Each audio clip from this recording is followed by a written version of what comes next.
औरत अगर कड़वा बोल दे तो गोली की जरूरत नहीं पड़ती। माताओं से कहा जाता है कि जहां 10 पुरुष, आपसे निवेदन है, जहां 10 पुरुष आपस में बात कर रहे हो वहां औरतों को बीच में बोलने की जरूरत नहीं है। और जहां घर में सास बहू देवरानी जिठानी ननंद भाभी देवर भाभी पति पत्नी इनमें लड़ाई हो जाए तो तीसरे को बोलने का मौका न दें। ये सास बहू की लड़ाई ऐसी होती है, ये सुबह सुबह लड़ेंगी, शाम को इकट्ठे भोजन करती है, और इनके बीच में अगर भाई भाई बोल गए ना तो दरार और बढ़ जाती है। भाइयों भाइयों को बीच में, जब घर का कोई औरतों का अपना जो भी हो लड़ाई झगड़ा, उसमें बीच में नहीं बोलना है।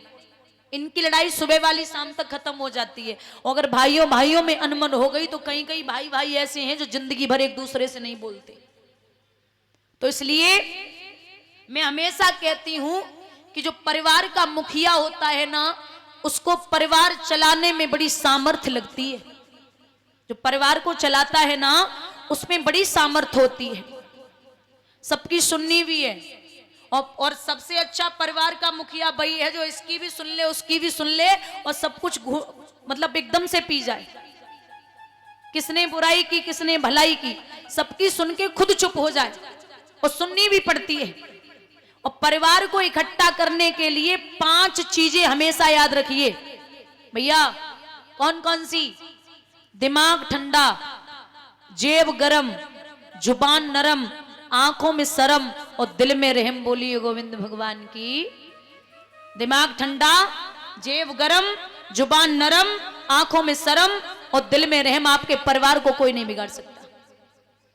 क्योंकि जैसे एक लकड़ी का ढेर है, 10-20 लकड़ी इकट्ठी ले लो अम्मा, और इकट्ठी लेकर के आप उन्हें तोड़ लोगी? नहीं।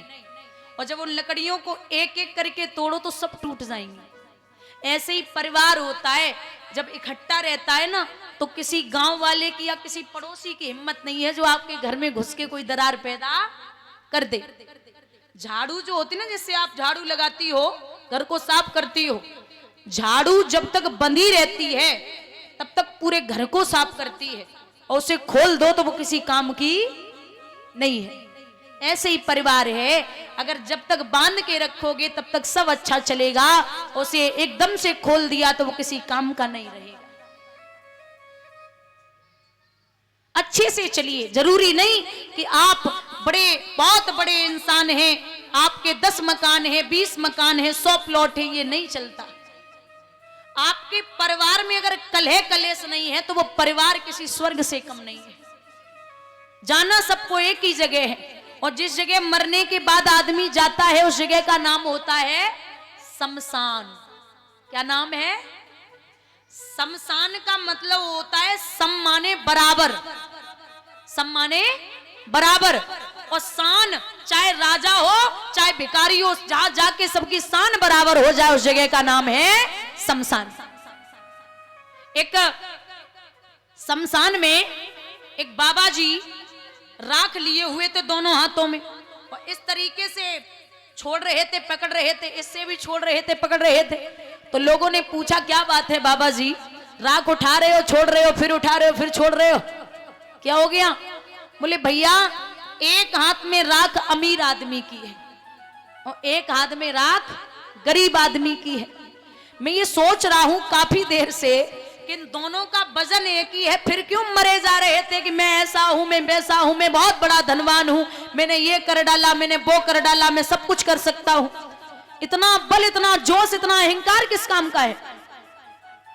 और ये सत्यता है। यहां बुजुर्ग बैठे हैं। सतयुग में सबसे बड़ा राक्षस था हिरण्यकश्यप। त्रेता युग में सबसे बड़ा राक्षस था रावण। द्वापर में सबसे बड़ा राक्षस था कंस।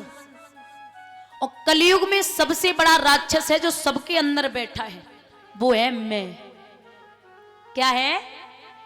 मैं मतलब अहंकार। सबके अंदर बैठा है और सबको खा रहा है, सबको मार रहा है। आदमी अहंकार के चक्कर में पागल हुआ जा रहा है। ये सबके अंदर कलयुग में विराजमान है। यहां द्रौपदी की बात बड़ी खराब लगी, पुनः लौट के आई वापस। आकर के मामा शकुनी से कहा कि मामा, हमें द्रौपदी ने बड़े कड़वे शब्द बोले। जवाब दिया, क्या करना है? बोले, आप जुए में बड़े निपुण हैं, आप कुछ करिए। वो ठीक है।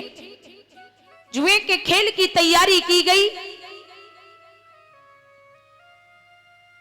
पांडवों से कहा कि जुआ खेलेंगे। पांडव जवाब देने लगे, मैं जुआ नहीं खेलता, जुआ खेलना अच्छी बात नहीं है।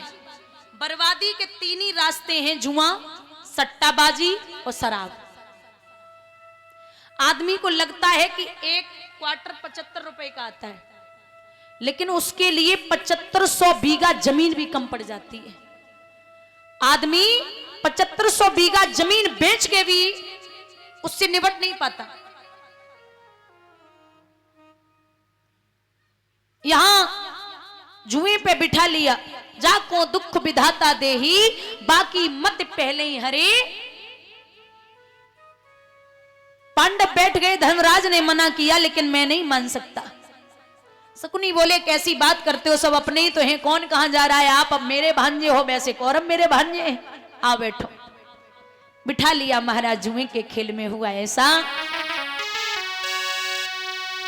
भारत लिखा। और महाराज आपको बता दें, पहले के जमाने में एक जगह महाभारत हुआ था, कुरुक्षेत्र में, लेकिन अब महाभारत घर घर और गांव गांव में है। महाभारत की मेन नींव जो है वो है द्वेष और अहंकार। आदमी एक दूसरे को देखना नहीं चाहता। हमें खूब पता है जो सामने वाली जमीन अपनी ना है, लेकिन अगर हमारी दाव लग जाए मेरा, तो आदमी की मानसिकता ऐसी हो गई, अगर सामने वाला कमजोर है, जिसका खेत है, तो उसको हड़पने में पूरी ताकत लगा देगा, चाहे पैसा केस अदालत में भागते भागते कितना भी खर्च हो जाए। खेत जितने का नहीं उतना पैसा खर्च हो जाए, लेकिन आदमी खेत नहीं छोड़ सकता। आए दिन लोग मर रहे हैं, आए दिन लड़ाइयां हो रही हैं, लेकिन आदमी सुधरने पे नहीं आता। किसी ने जरा सी मेड़ काट दी तो उस पे महासंग्राम हो गया, पूरा महाभारत। कुछ ज्यादा महाभारत में ऐसा नहीं था कि किसी ने किसी का कुछ ले लिया था। भगवान ने स्वयं शांति दूत बनकर के कहा था दुर्योधन से कि आप कुछ भी नहीं दे सकते तो 5 गांव दे दो। 5 गांव। जवाब दिया, 5 गांव की तो छोड़ो, मैं सुई की नोक तक की जगह नहीं दूंगा। बोले फिर युद्ध होगा? बोले होने दो, मुझे मंजूर है। भगवान बोले सोच लो। बोले सोच लिया। इन पांडवों को निकाल दिया था, इन्होंने एक नगरी बसाई वानप्रस्थ, जिसको अपनी मेहनत से इन्होंने इंद्रप्रस्थ बना लिया।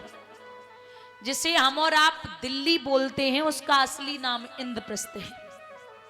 ये पांडवों ने नगरी बसाई थी।